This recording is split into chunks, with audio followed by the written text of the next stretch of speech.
Au Sénégal, la Direction de la prévision et des études économiques, DPE, souligne dans sa dernière publication, Point mensuel de conjoncture février 2021, que l'activité économique interne du pays s'est contractée de 14% en variation mensuelle au mois de janvier 2021. Selon la DPE, cette situation est liée aussi bien à l'administration publique qu'au secteur tertiaire, secondaire et primaire. Par ailleurs, le secteur primaire s'est replié de 12,8% sur la même période.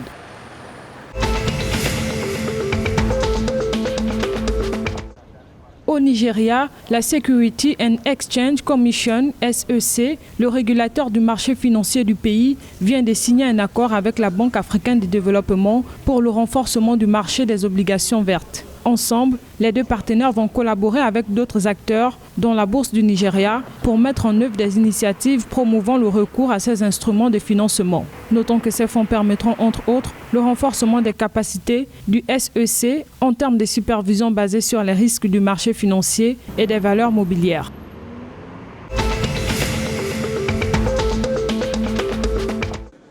Au Bénin, l'agence Moody's Investor Service a révélé le 9 mars 2021 les notes de l'émetteur à long terme et de la dette senior non garantie du gouvernement du pays de B2 à B1.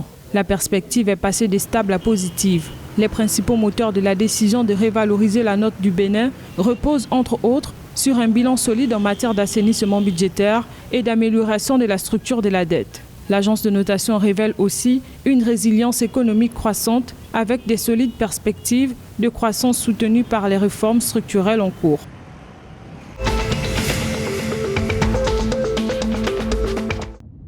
Le Ghana se prépare de nouveau à lever 5 milliards de dollars sur le marché international, selon une note émise par le ministère des Finances du pays. Les ressources mobilisées seront destinées à soutenir les dépenses axées sur la croissance dans le budget de 2021 et pour gérer le passif des euro-obligations et des obligations nationales. 5 banques ont été sollicitées pour conduire cette opération. Rappelons que le Ghana, devenu un habitué des marchés internationaux, avait déjà levé 3 milliards de dollars dans le cadre d'une euro-obligation émise le 4 février.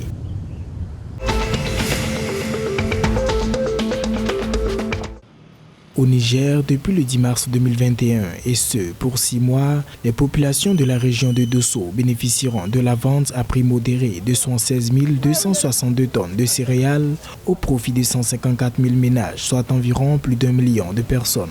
Ces céréales mises en vente seront placées dans les chefs-lieux des communes ciblées et seront vendues à un prix fixe de 13 000 francs CFA le sac de 100 kg, soit 130 francs CFA le kilogramme. Selon le ministère du Commerce du Niger, cette opération d'aide permet de faire face, entre autres, à l'insécurité alimentaire qui plane sur les populations vulnérables de la région de Dosso.